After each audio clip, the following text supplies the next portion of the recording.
Hi, my name is Elias and welcome back for daily Formula 1 news.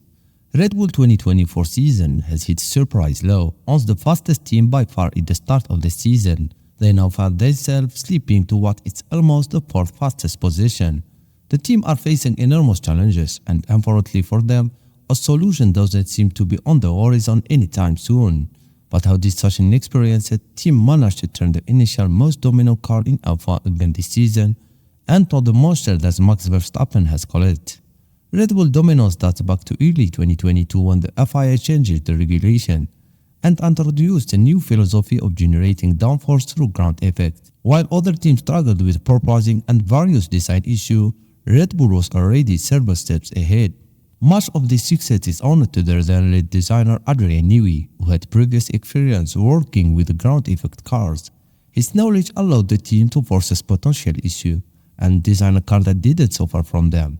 This gave them nearly advantage as well as more time to focus on development and improvement. Red Bull and Newey further capitalized on this advantage, creating the RB19 arguably the most dominant car in Formula 1 history. No one would have predicted that just one season later, this team would find itself as the fourth fastest on certain tracks. At the start of the 2024 season, the RB20 was unveiled with the innovative sidepod intake, featuring the overbite design that many teams soon followed. As the season progressed, the Red Bull rival got closer in performance, with McLaren eventually surprising them.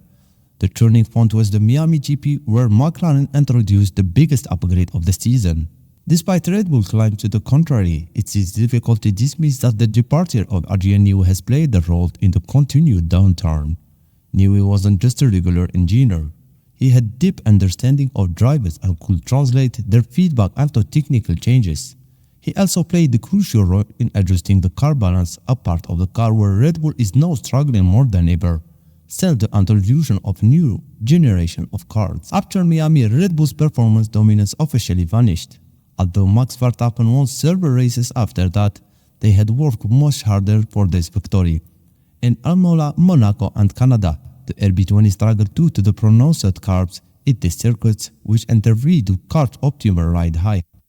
Ride height is one of the most critical factors in balancing and designing aerodynamic elements in today's cars. Red Bull was now of using softer suspension, which allowed them to lower car floor for more efficient aerodynamic performance. However, they also caused the front wing to generate significantly more downforce, potentially affecting the car balance between the front and rear. On a bumpy track with high curves, Red Bull's softer suspension caused the ride height issue, leading to underperformance of the car's floor and a reduction in downforce.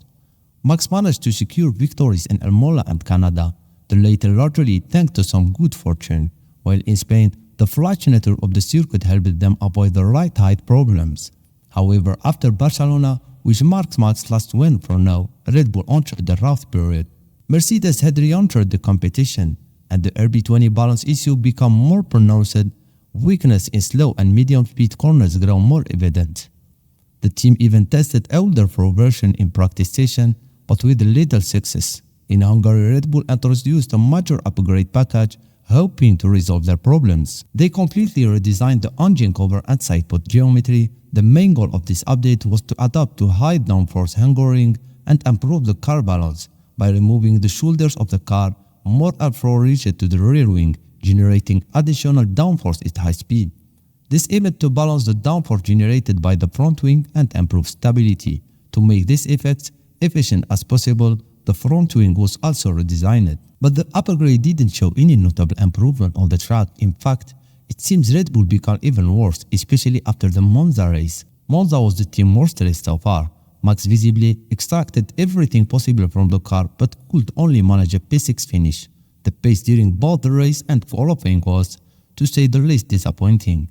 Red Bull made questionable move by not designing a special rear wing for Monza as some other teams did. Instead, they modified their low downforce rear wing by trimming a large section of the DRS plate. This solution didn't work as well, resulting in poor top speed through the weekend. Does Max Verstappen driving style suit the RB20? Max is a unique driver who prefers overseater over underseater. This means he needs a car with a stable frame and excellent grip on the front tires. This allows him to enter the corner much more aggressively and with his skill control the car rotation afterward. with the ground effect cars and softer suspension, which allows a lower ride height and activate the front wing.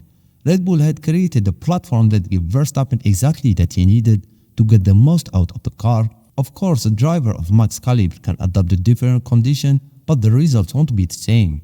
During the races at Zandvoort and Belgium, it was evident how Max struggled the medium and high-speed corner, where the car simply downturpanned to his inputs.